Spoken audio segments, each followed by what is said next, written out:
একদম আগুনে পুরাইয়া ছাই করে ফেলছে, এই গত কয়েকদিন হলো মাত্র। তো তাদের বক্তব্য, এই বেঈমানদের বক্তব্য, নাস্তিক মুরতাদার এই দুনিয়া লুভিদের বক্তব্য হলো এটা একটা প্রাকৃতিক দুর্যোগ, এমনটা হতেই পারে। কিন্তু এক ইমানদার হিসাবে আমাদের বক্তব্য হলো এটা তোদের অব্যাহত জুলুম আর নাফরমানি আর অসভ্যতার শাস্তি। আল্লাহ নবী সাল্লাল্লাহু আলাইহি ওয়াসাল্লামের স্পষ্ট হাদিস, ওয়াফাররিকু বাইনাহুম ফিল মাদাজি'। আল্লাহ নবী বলছে 10 বছর হয়ে গেলে আপন ভাই বোন, আপন ভাই, আপন বোন, আপন জনের মাঝেও বিছানা আলাদা করে দাও। এটা হাদিস না? হ্যাঁ, জরুরি বিষয়। এই জন্য বাপ আমি অনুরোধ করছি, আমরা আলহামদুলিল্লাহ আমাদের হযরত মাওলানা আবু বকর সিদ্দিকী তিনি বয়ান করবেন, হযরত মাওলানা মুশাহিদ আহমদ উজিরপুরি অনেক সুন্দর বয়ান করে, উনিও বয়ান করবেন। আমি শুধু আর অল্প একটু কথা শুধু বলতে চাই। আমার মূল বক্তব্য এই কথাটা প্রথম বুঝানো, আমার একটা সবসময়ের বয়ান যে আমি এই কথাটা বলতে চাই যে কোন একক ব্যক্তির জনপ্রিয়তায় ওয়াজ না শোনা, বরং নিজ মসজিদের ইমাম, নিজ মহল্লার ইমাম জুমার নামাজে যে বয়ান করে, আল্লাহর কসম যদি এটাই মনোযোগ দিয়া, দিল দিয়া, আন্তরিকতা নিয়ে শোনেন, তো ইনশাআল্লাহ দেখবেন আপনার জিন্দেগি এতই পরিবর্তন হয়ে গেছে। এজন্য উলামায়ে কেরাম যে না এই হুজুরে তো সবাই চিনে না, অতএব উনার ওয়াজ কিতা, উনি কিতা কইবে, উনি কিতা কইবে মানে উনি কি বলবে, মানে যারে সবাই চিনে উনি সান্দের দেশের থেকে আইয়া কইব নাকি? তাইলে এই জন্য এটা কোনো কথা না, বরং আল্লাহর কথার প্রতি আন্তরিক হও, তাইলে বদলাবে জীবন। তোমরা কিশোর, তরুণ, নওজোয়ান, প্রিয় ভাই, তোমাদের কাছে আমার অনুরোধ, ভাইয়া একবারের জন্য হলো এই কথা মনে করো, বাপ তুমি মুসলমান, তোমার মা মুসলমান, তোমার বাবা মুসলমান, তোমার রব আল্লাহ, তোমার নবী মুহাম্মদুর রাসূলুল্লাহ, তোমার ধর্ম ইসলাম, তোমার কিতাব কোরআন, এত কিছু থাকার পরেও তুমি নষ্ট হয়ে যাওয়া, চরিত্রহীন হয়ে যাওয়া মানায় না। যার রব আল্লাহ সে পথ হারাবে কেন?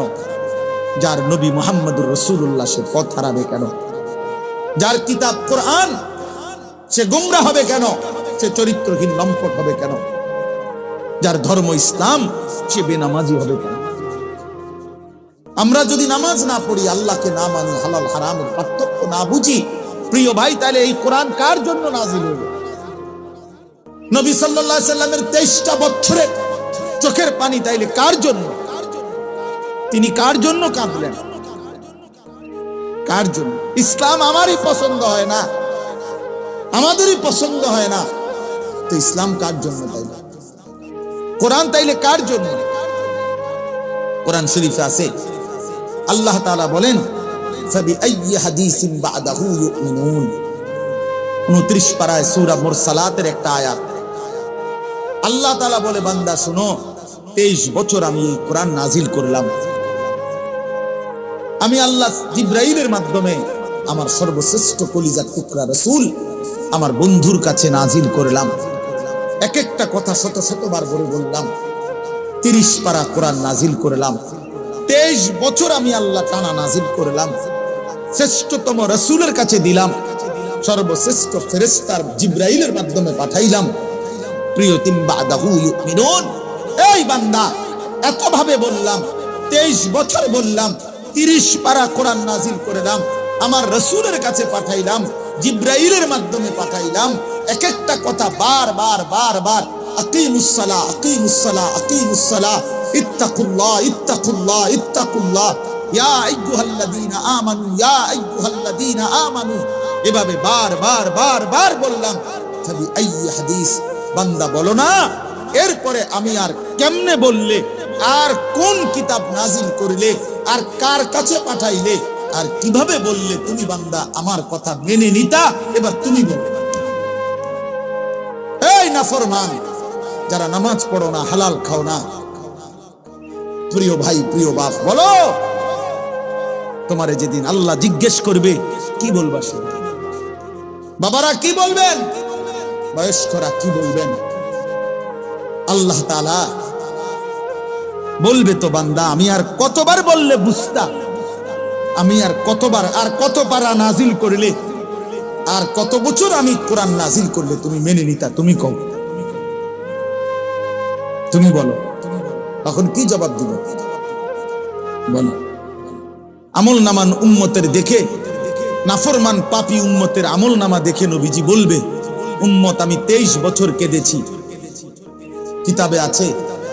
নবীজি হাসরের ময়দানে তো উম্মতের আমল নামা দেখবে, তো দেখে যখন দেখবে আনিসুর রহমানের আমল নামা, কোনো পৃষ্ঠার মধ্যে নামাজ নাই, 30 বছর মিথ্যা, 30 বছর সুদ, 30 বছর ঘুষ, 30 বছর গালিগালাজ, 60 বছর বয়স বিড়ি সিগারেট, চেহারায় দাড়ি নাই, মুখে লেবাস পোশাকের মধ্যে ইসলাম নাই, কোনোদিন মিসওয়াকের আমল নাই, দস্তরখানের আমল নাই, হালাল হারামের কোনো পার্থক্য নাই, স্ত্রী বেপর্দা, ছেলেটা বেনামাজি, মেয়েটা বেপর্দা, ঘরে প্রতিদিন রঙিন টেলিভিশন, নাচ গান। আল্লাহ নবী যখন আমল নামার মধ্যে এগুলো দেখবে, আল্লাহর কসম নবী চোখের পানি ছেড়ে দিবে আর বলবে, উম্মত আমি সেই নবী, 23টা বছর যেই নবী আমি অনবরত কেঁদেছিলাম তোদের জন্য। এশার নামাজের পরে আমি দাঁড়াইছি, ফজরের আজান পর্যন্ত আমি এক দাঁড়ানোতে উম্মতের জন্য আমি চোখের পানি ফেলে দোয়া করছি, মাফ চাইছি।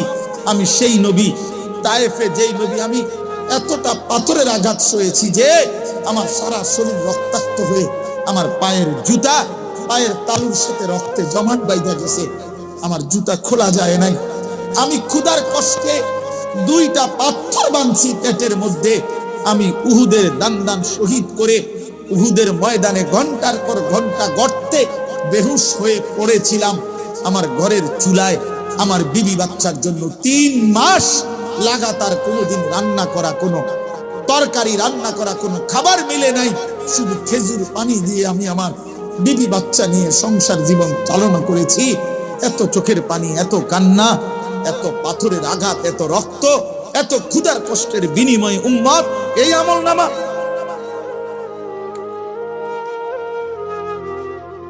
কি বলো বাপ?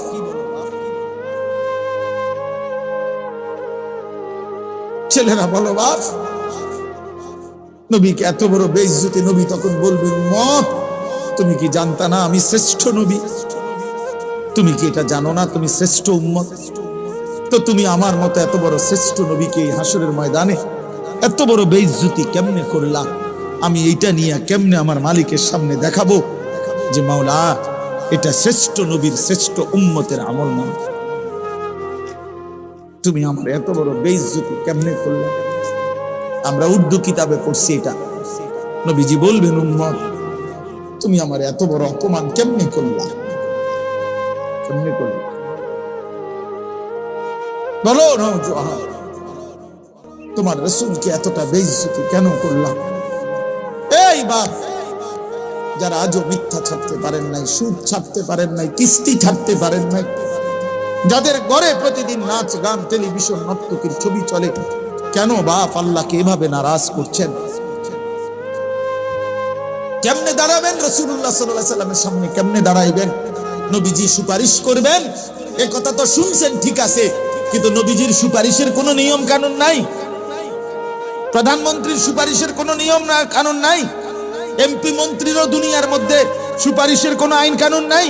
তো এত বড় শ্রেষ্ঠতম রাসূল তিনি সুপারিশ করবেন মানে কি? মানে বলে দিছে, উম্মত তুই মৃত্যু পর্যন্ত সিটারি, বাটফারি, চুরি, ডাকাতি, মদ, জুয়া, সুদ, ঘুষ, গান, বাদ্য, নাটক, সিনেমা, যা মন চায় তাই করতে করতে মরে যাবি, আমি সুপারিশ করে করে জান্নাত দিয়ে দেব। এটাই তো নবীজি বলছে নাকি? কি বলেন? এই তো সুপারিশ। তাইলে 23 বছর তিনি বললেন কেন আমলের কথা? 23 বছরে তিনি গুনাহ ছাড়াবার কথা বললেন কেন? 23 বছর তিনি উম্মতের জন্য কাঁদলেন কেন? বলেন। অতএব দয়া করে এই কথা ভাবতে শিখেন। বারবার এক জায়গায় আসা তো হয়তো সুযোগ নাও হইতে পারে বাপ, আর যদি কোনোদিন না আসি, আর যদি না মিলে সুযোগ, তো একবার সুযোগ পাইলাম, একবারই বললাম, নিজের উপরে রহম করেন। আমরা মুসলমান, আমরা মুমিন, না লাগবে না। আমাদের এই কথা মনে রাখতেই হবে প্রিয় ভাই, প্রিয় বাবা, আমরা মুসলমান, আমাদের জিন্দেগি আখিরাত, আমাদের এই বেঁচে থাকা আখিরাতের জন্য, আমাদের রাত আখিরাতের জন্য, আমাদের দিন আখিরাতের জন্য, আমাদের হাসি কান্না, আমাদের স্ত্রী সন্তান উপার্জন, আমাদের এই কামাই রোজগারি খোদার কসম আখিরাতের জন্য, দুনিয়ার জন্য না। আমার বাপ যদি বুঝেন আপনারা আমার কথা, তাহলে বুঝেন আপনারা আমরা যদি পৃথিবীর 200 কোটি মুসলমানও যদি অনবরত কামাই রোজগারি করি, দুনিয়া উপার্জনের চেষ্টা করি রাত দিনও, খোদার কসম কাফের বেঈমানদের সমপরিমাণ দুনিয়া আল্লাহ করে দিবেন। আল্লাহর ওয়াদা। মনে করে না আমি বললাম ওনারে যে আমি হুজুর আমনে জামাত থেকে 500 টাকা পাইলে দিতাম না, আমি দিতাম না, আপনি যদি আমারে কোবাইয়া ওলান, আমি কইলাম আমি এটা দিতাম না, তো উনি কেমনে নিব আমার থেকে?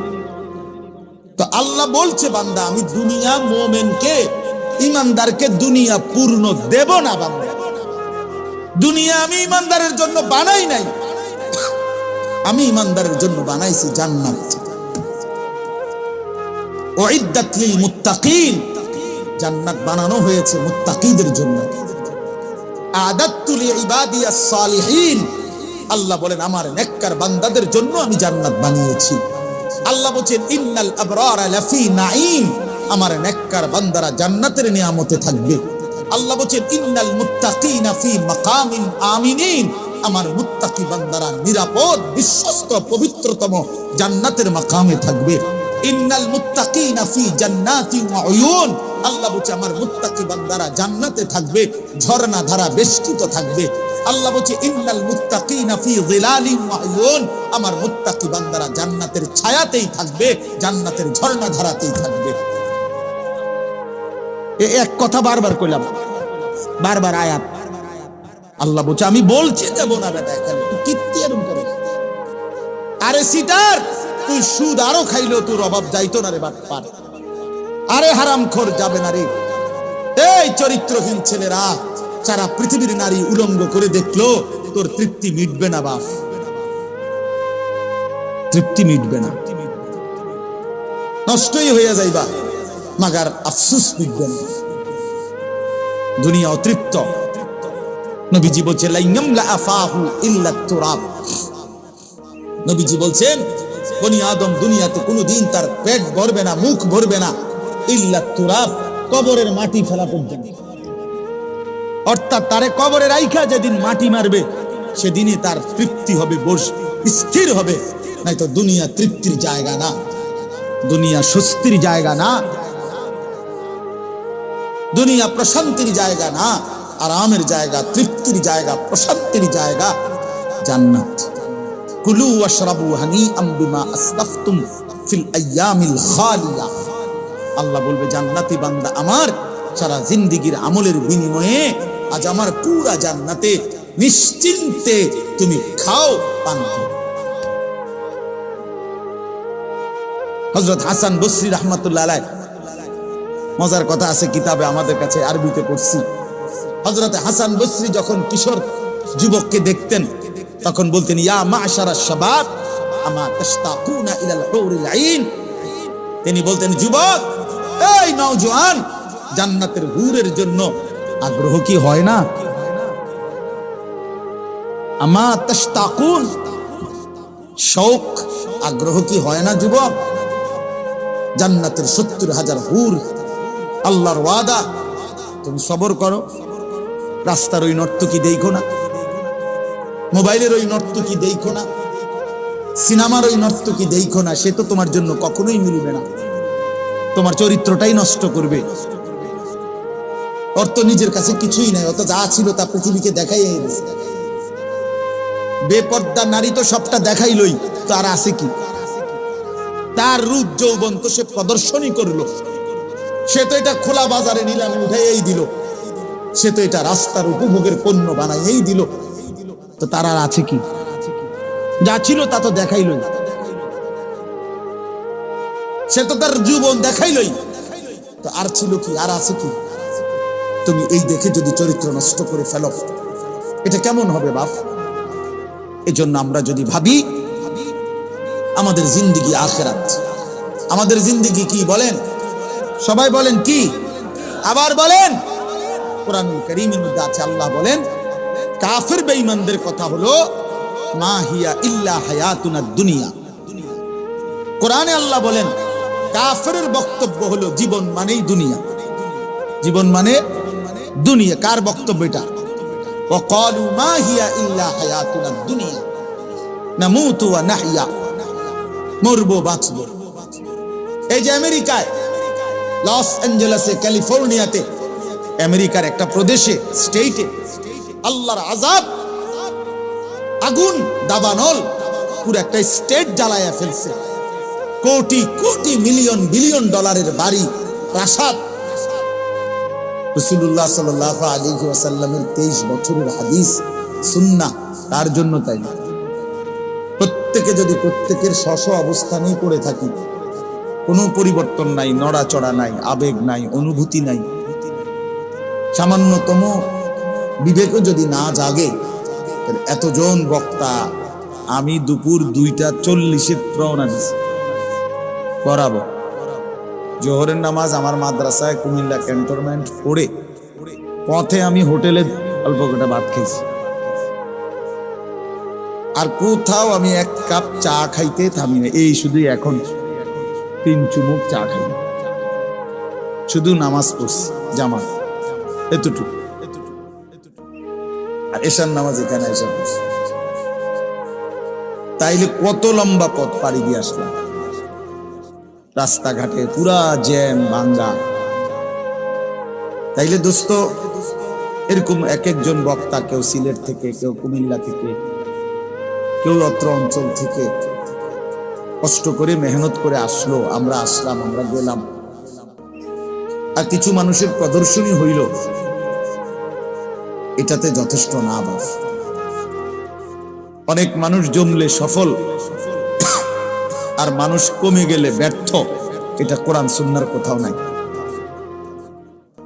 এটা ইসলামের কোনো কথাই নেই। সফলতা কিংবা ব্যর্থতার জন্য সংখ্যা কোনো বিষয় নয়। আল্লাহ তাআলা কবুল করলো কিনা এটা হলো বিষয়। মানুষ তো হয়েছে 10 লাখ, 50 লাখ, 1 কোটি মনে করেন। তো যদি আল্লাহ পাক বলে যে আমি নিলাম না, গ্রহণ করলাম না, কি হলো? আবার মানুষ তো বলছে একজনের জন্য, আল্লাহ তাআলা বলেন আমি এটাই গ্রহণ করলাম, তো সে তো বাদশাহ, সে তো আখিরাতে বাদশাহ। তার তো ওই একজনের জন্য বলাটাই তার জন্য কামিয়াবি। ফাওয়াল্লাহি লা আন ইয়াহদিয়াল্লাহু বিকা রাজুলান ওয়াহিদান খায়রুন লাকা মিন হুমরিন নাআম। আল্লাহর নবী সাল্লাল্লাহু আলাইহি ওয়াসাল্লাম বলেন, শোনো, আল্লাহর কসম, নবীজি বলছেন আল্লাহর কসম, এই কসম নবীজি বলছেন আল্লাহর কসম, তোমার দ্বারা একজন ব্যক্তি রাজুলান ওয়াহিদান, আল্লাহর পথ পাওয়া, হেদায়েত পাওয়া, আল্লাহর রাস্তা পাওয়া, গোটা আরবের সমস্ত দামি উট তোমাকে হাদিয়া দেওয়ার চাইতে কোটি গুণে বেশি উত্তম। একজন, এক আল্লাহর বান্দা আল্লাহর পথ পাইছে। তাইলে সংখ্যা কোনো বিষয়, সংখ্যা কি নয় বিষয়। সংখ্যার ভিত্তিতে 10,000 মানুষের সামনে বললে সফল, আর 10 জনের সামনে বললে ব্যর্থ, এমন কোন মূলনীতি ইসলামে নাই।